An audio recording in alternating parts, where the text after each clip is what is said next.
terungkap dalam nota diplomatik kode referensi Beijing 1448. Jadi Cina akan melakukan akselerasi percepatan untuk menjadikan Indonesia menjadi negara sekuler, dan kader intinya adalah Jenderal LB Murdani.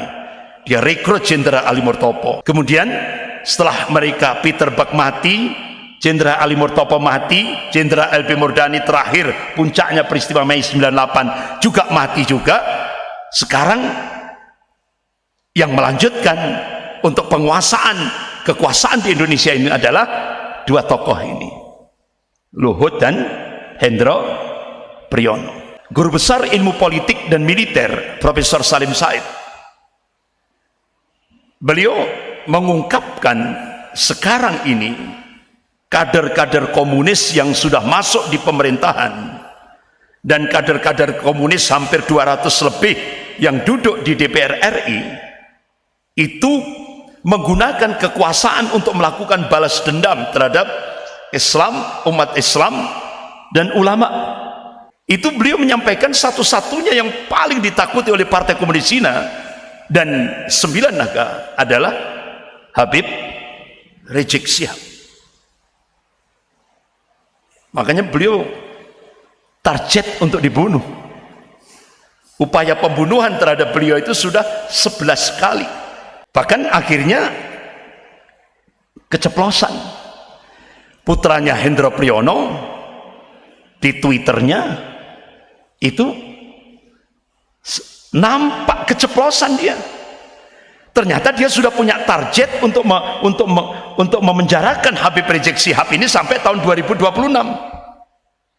Bahkan keceplosan juga Denny Siregar. Ternyata perintah dari atas, habisi Habib Rizik. Ayo kita jihad, membela Islam dan muslimin. Hidup mulia taubat syahid. Ketika kita melihat Indonesia kekinian, ketika Indonesia berubah kiblat ke Cina, ini mudorotnya lebih besar. Ketika saat cengkraman Amerika, sumber daya alam dikuras, sementara dalam masalah agama masih tidak separah sekarang. Kalau sekarang ini langsung konsekuensinya ketika Indonesia berkiblat ke Cina, agama harus dipinggirkan, disingkirkan dalam kehidupan berbangsa dan bernegara. Dan itu konsekuensi ketika Indonesia menerima bantuan hutang dari Cina. Belum lagi apa yang disampaikan oleh wakil Perdana Menteri Cina Liu Yangdong hari Rabu 27 Mei 2015 di Auditorium FISIP Universitas Indonesia. Konsekuensi Indonesia mendapatkan bantuan hutang dari Cina tahap pertama 647 triliun, itu konsekuensinya 10 juta rakyat Cina daratan wajib masuk ke Indonesia. Target 2020. Berarti sekarang ini target sudah harus 10 juta.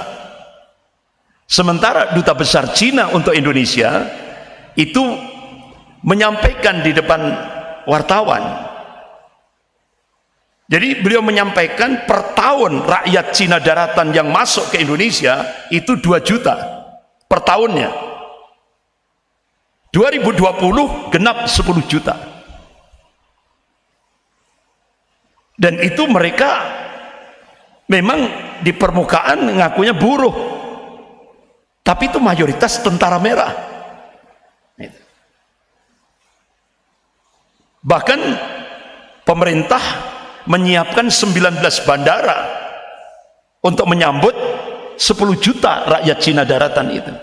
Nah, inilah konsekuensinya.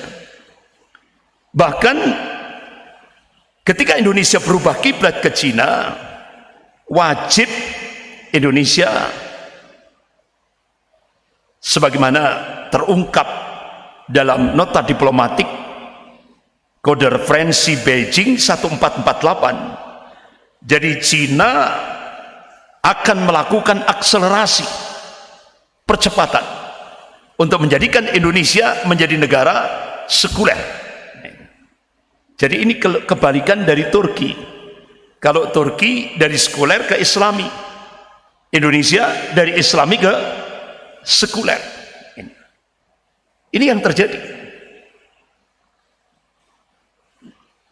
Nah, apakah sudah dilaksanakan? Sudah. Ketika pemerintah mengangkat Kepala Badan Pembinaan Ideologi Pancasila, Profesor Yudian Wahyudi, langsung di publik menegaskan agama musuh terbesar Pancasila.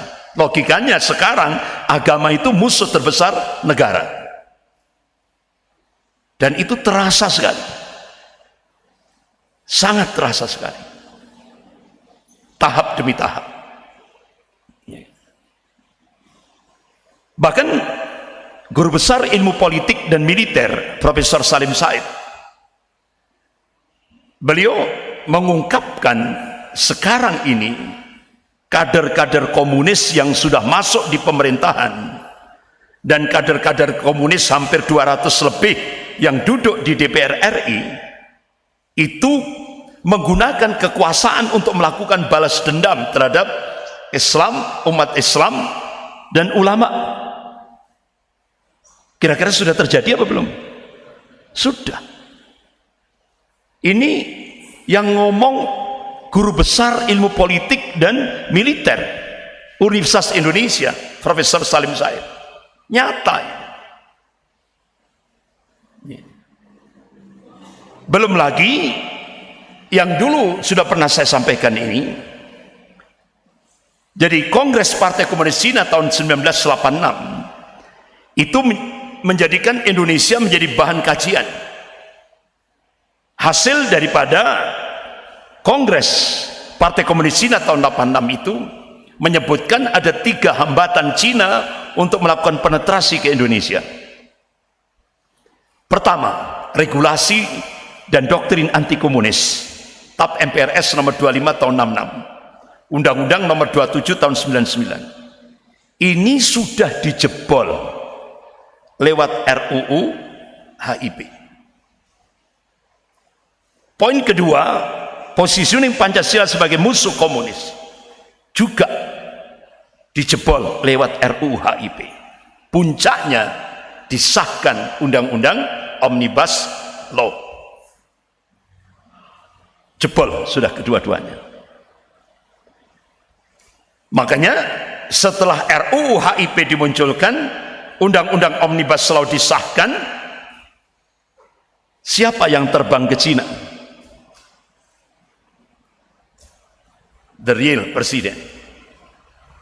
Ya. Artinya apa? Petinggi-petinggi Cina, petinggi-petinggi Partai Komunis Cina benar-benar sangat gembira sekali. Artinya apa? Indonesia taat sekali apa yang sudah ditetapkan oleh Cina. Kemudian poin ketiga, sikap anti komunis di kalangan umat Islam Indonesia masih kuat.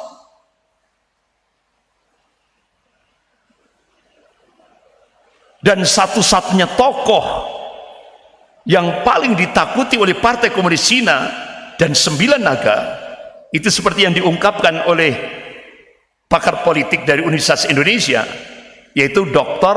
Syahganda Nainggolan yang sekarang ditahan.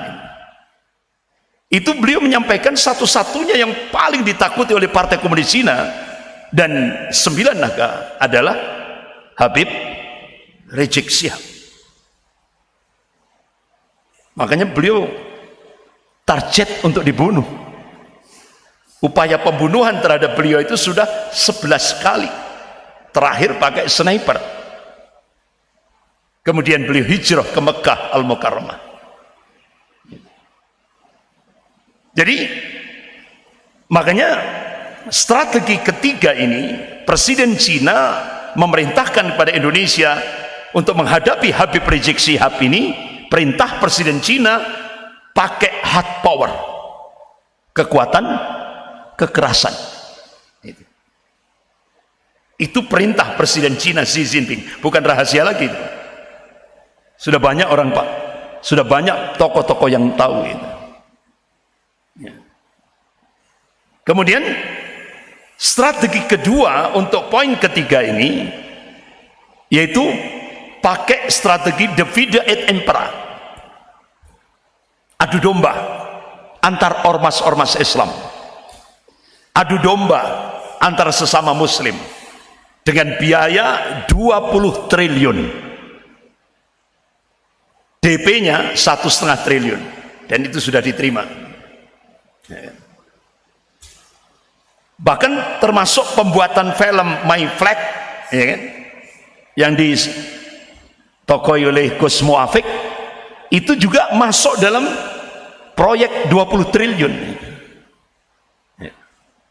Kemudian strategi yang ketiga untuk menghadapi poin ketiga ini, yaitu pakai strategi penguasaan media mainstream di Indonesia yang hampir 90% dikuasai oleh 9 naga. Makanya jangan kaget ketika media mainstream sudah dikuasai oleh 9 naga ini, digunakan untuk menggerakkan gerakan Islamofobia, yaitu kebencian terhadap Islam dan kaum muslimin dengan stigma Islam radikal.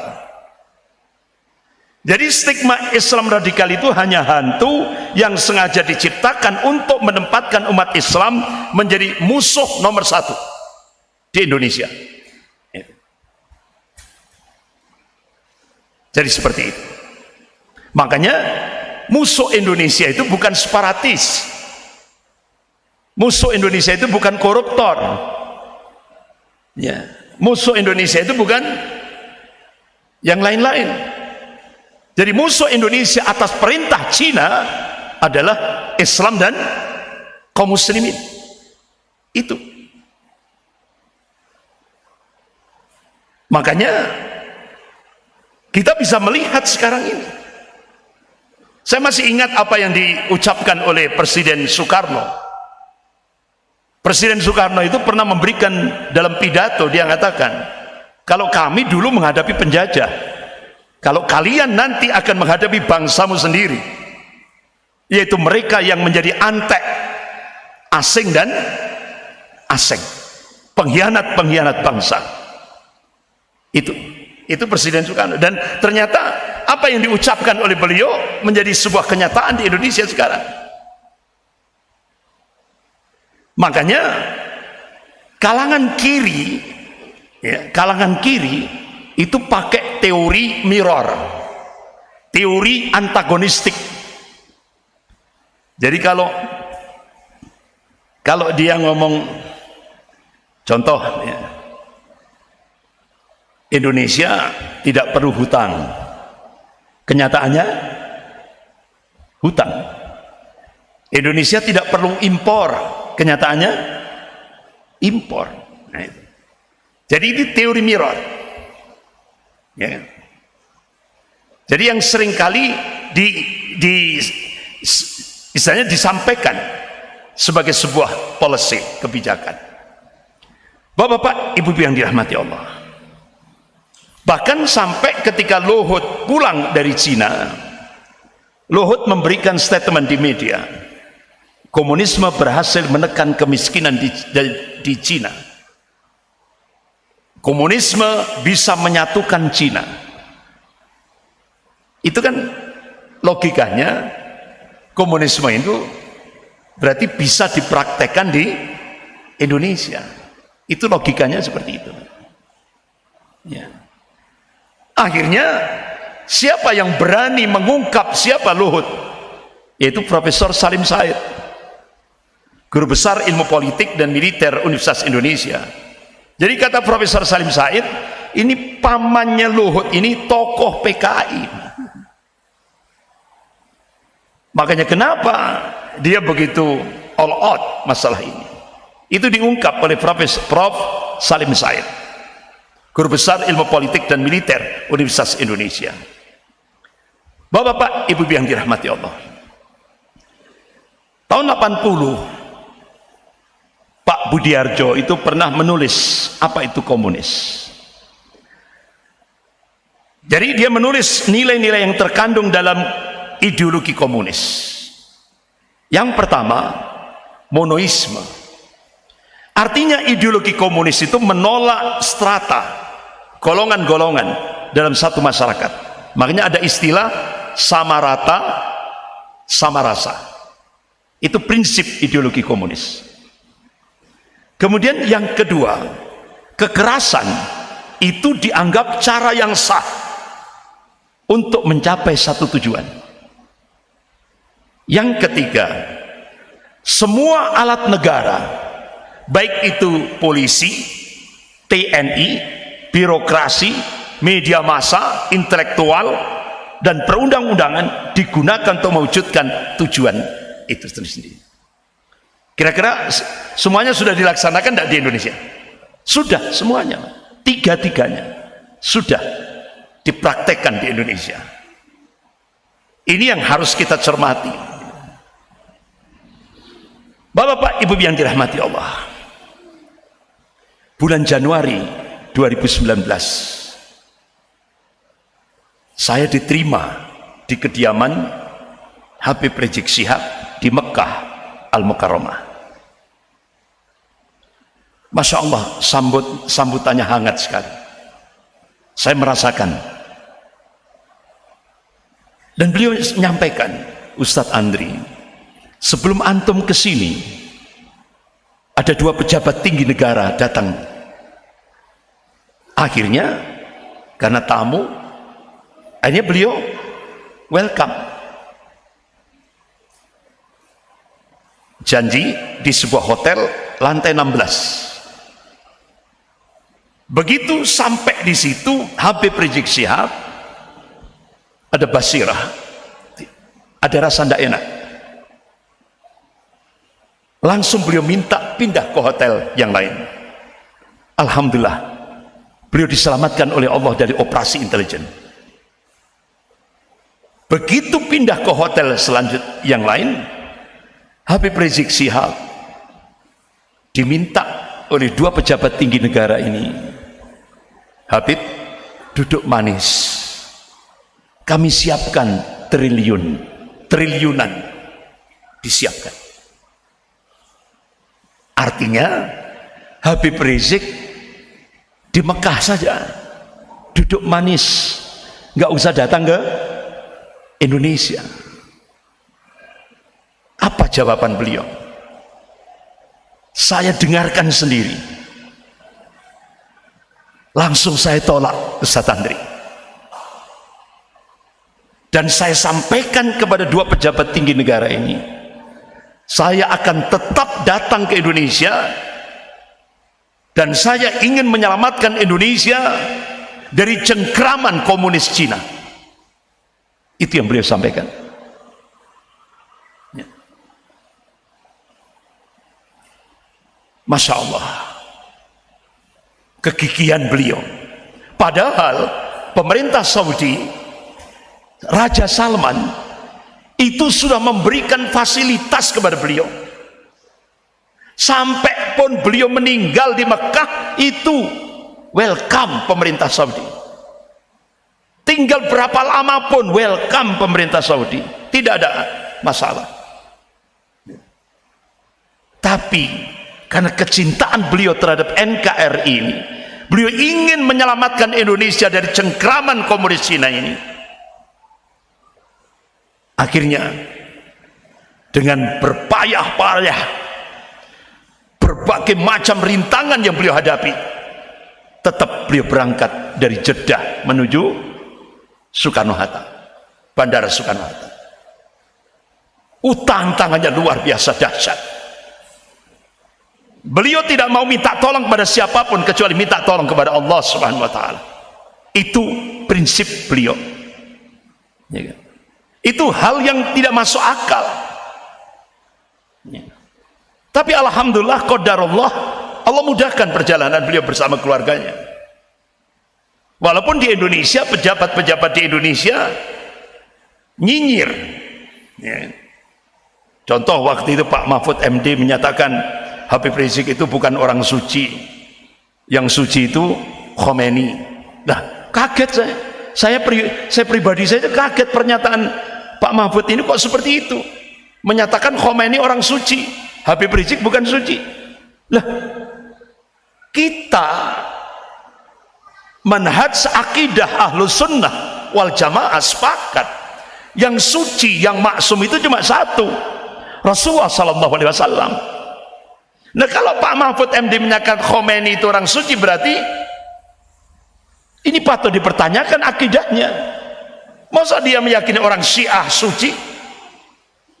Padahal orang Syiah itu sesat dan menyesatkan. Jadi patut dipertanyakan akidahnya itu. Tapi akhirnya endingnya Pak Mahfud, wis monggo silakan. Paling yang nyambut paling 100 200 itu, ya kan? Tapi Allahu Akbar, Allah tunjukkan kekuasaannya. Ya kan? Jadi beliau berangkat dari Jeddah, beliau sudah punya visi misi, ingin menyelamatkan negara kesatuan Republik Indonesia ini dengan jargon revolusi akhlak, solusi untuk Indonesia bermartabat.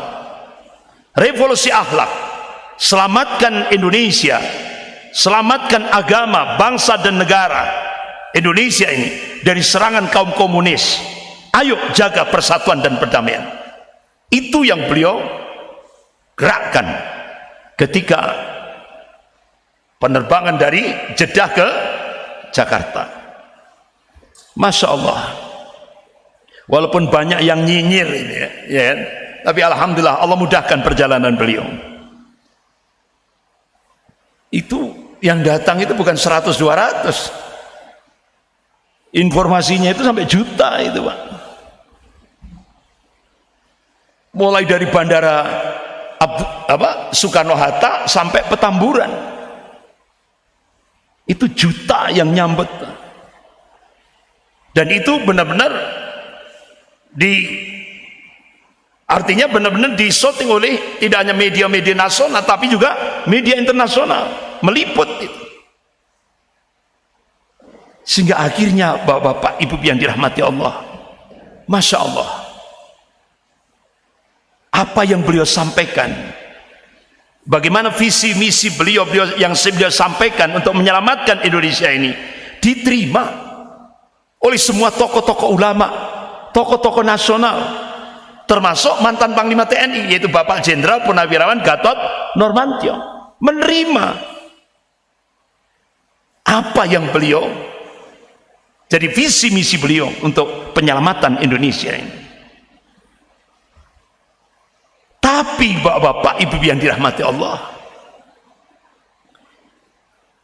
kan beda apa yang diperintahkan oleh Presiden Xi Jinping. Jadi ini dilema. Satu sisi apa yang disampaikan, visi misi yang disampaikan oleh Habib Rizik Syihab itu benar-benar masuk akal. Dan ini penyelamatan Indonesia, NKRI. Apalagi revolusi akhlak itu juga apa yang menjadi visi misi Rasulullah sallallahu alaihi wasallam. Innama bu'istu li utammima makarimal akhlak. Ya. Sungguhnya aku diutus, ini kata Rasulullah, untuk menyempurnakan akhlak. Tapi karena ini tadi dilema, satu sisi ada perintah dari Presiden Cina Xi Jinping untuk menghadapi Habib Rizik dengan hard power, tapi satu sisi menurut akal sehat ini masuk akal, sehingga akhirnya akal sehat itu dikalahkan.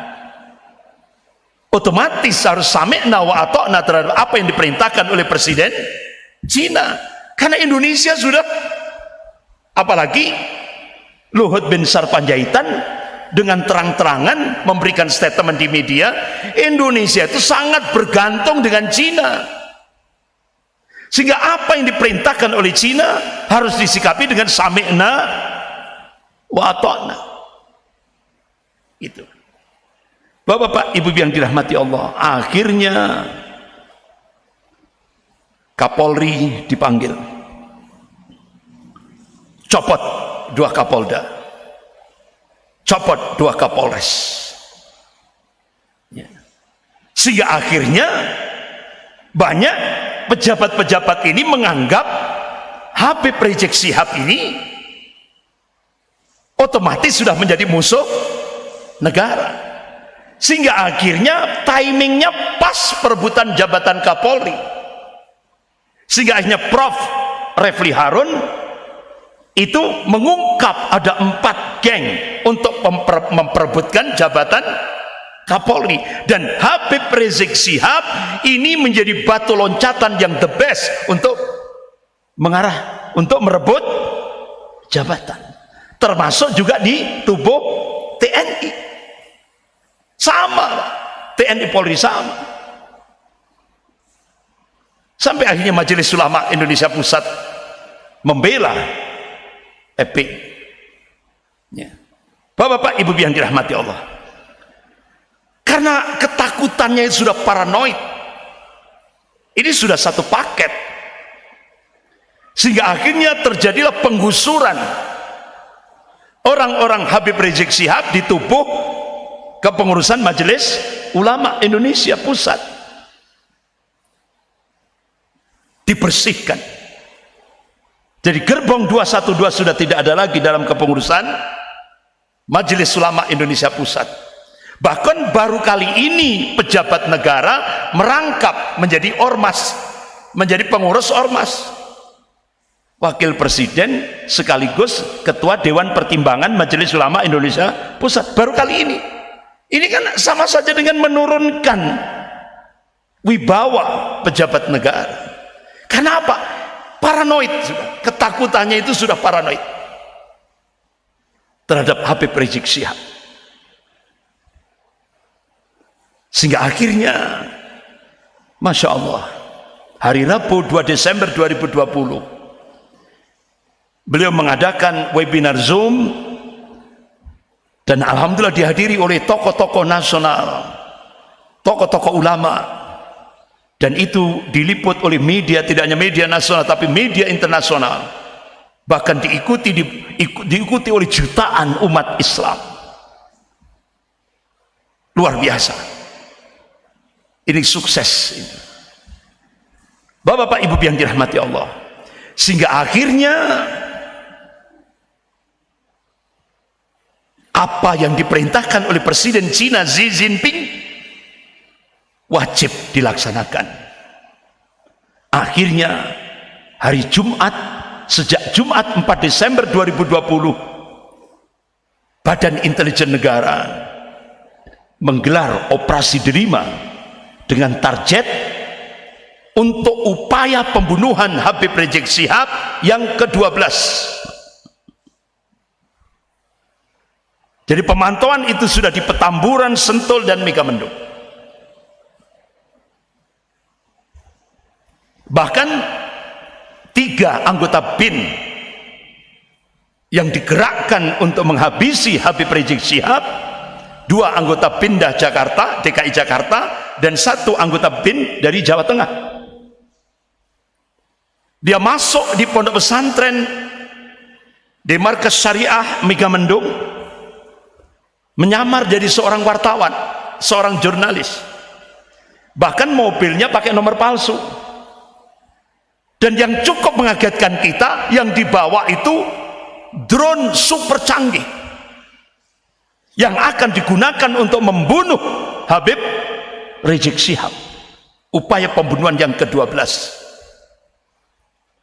Wa makarallah wallahu khairul makirin. Mereka membuat makar, tapi Allah membalas makar mereka, dan Allah sebaik-baik pembuat makar. Alhamdulillah, ta'yidullah, Allah masih menyelamatkan Habib Rizik.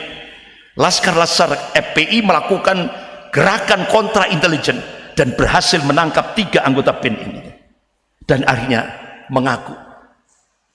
Sehingga akhirnya bapak-bapak, ibu yang dirahmati Allah, operasi cipta kondisi untuk menghilangkan Habib Rizik Syihab gagal. Itu Pejaten sama Trunojoyo panik, semua postingan terkait operasi Delima dihapus. Gagal. Akhirnya Ahad 6 Desember dilakukan upaya pembunuhan Habib Rizik Syihab ke-13 ketika jam 22.45 WIB.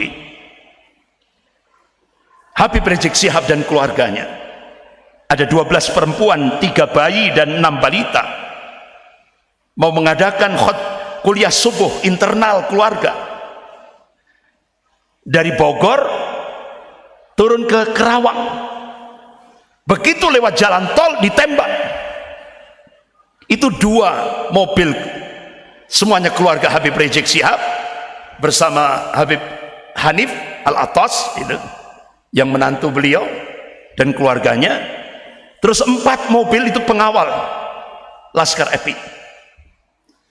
Jadi begitu ada tembakan, jadi ada mobil yang mau menerobos iring-iringan mobil Habib Rizik Syihab. Alhamdulillah, pengawal Laskar FPI, pengawal Habib Rizik ini secara refleks dia sudah melakukan penjagaan, sehingga akhirnya terjadilah kalau kejar-kejaran gitu ya.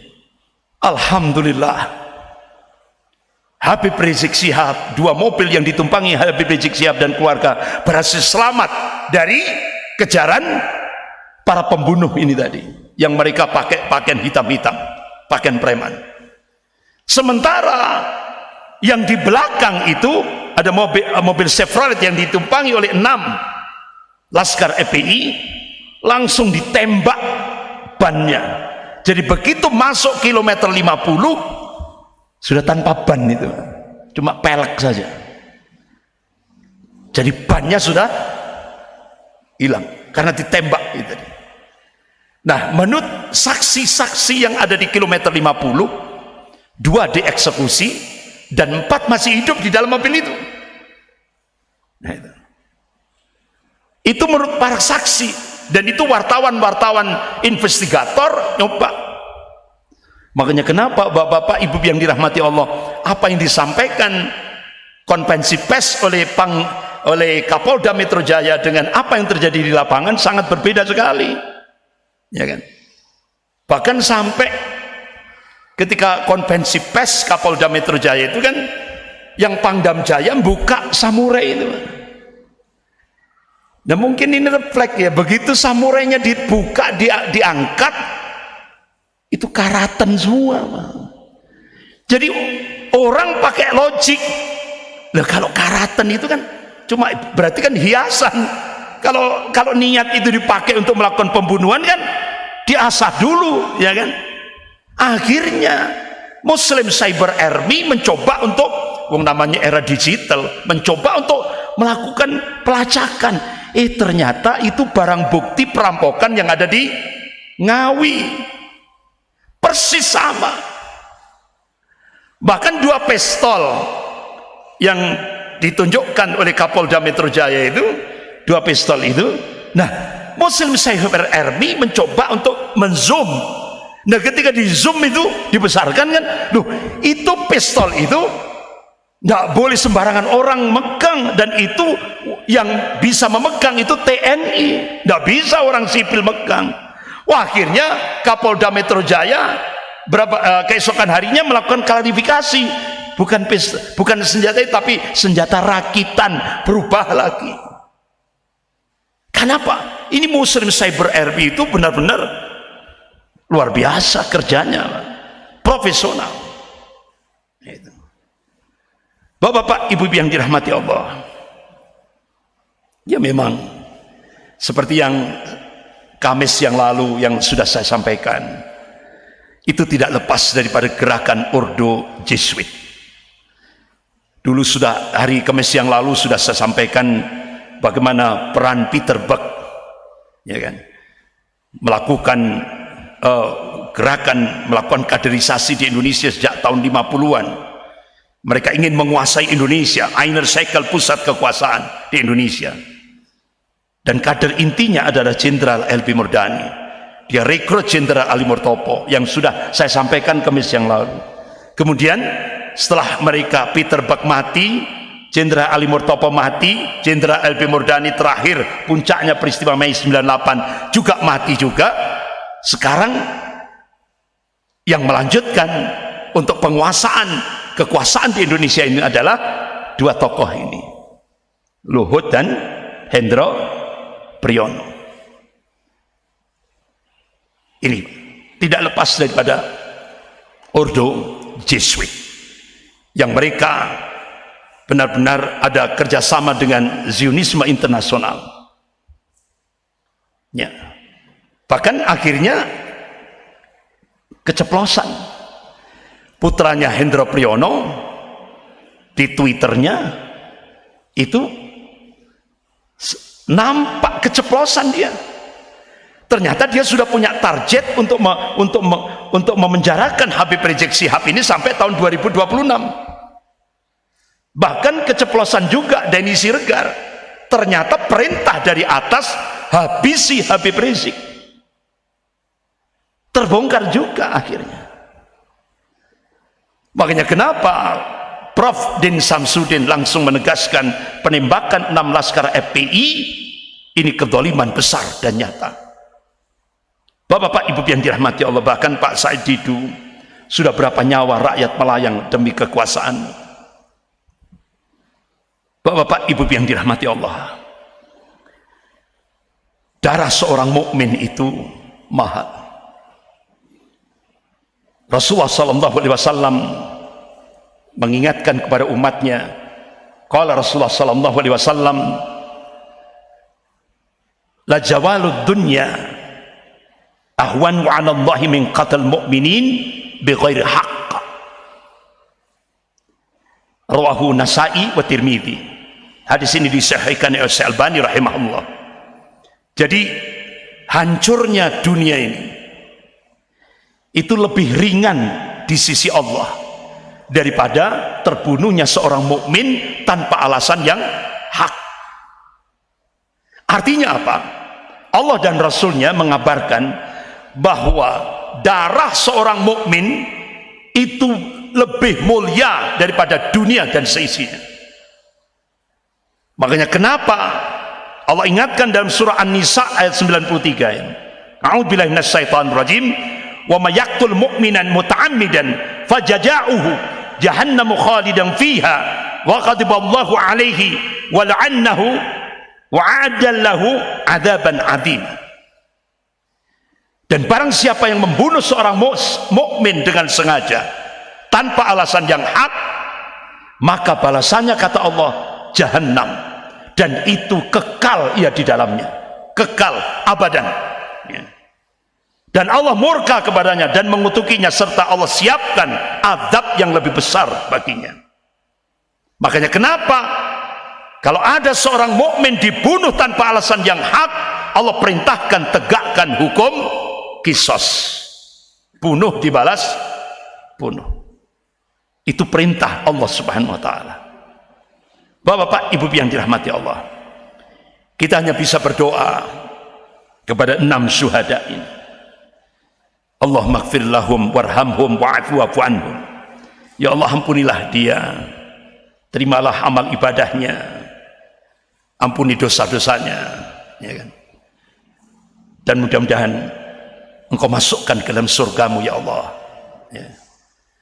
Apalagi Rasulullah sudah memberikan kabar fadilah orang yang mati syahid, insya Allah Allah akan berikan izin kepada dia untuk memberikan syafaat sab'ina min ahli baiti, pada 70 anggota keluarganya. Bapak-bapak, ibu yang dirahmati Allah, doakan 6 syuhada ini. Dalam kita sisipkan doa-doa dalam doa-doa kita, dan mudah-mudahan insya Allah, ya kan, Allah selamatkan. Mudah-mudahan 6 syuhada ini bisa membangkitkan umat Islam dari tidurnya. Karena apa? Negeri ini sudah dijajah, ya. Umat Islam dan 6 syuhada ini, masya Allah, benar-benar seluruh umat Islam se-Indonesia dibangkitkan oleh Allah Subhanahu wa taala. Ya. Dan kita berharap kepada Allah, kita tetap berjuang menegakkan al-haq.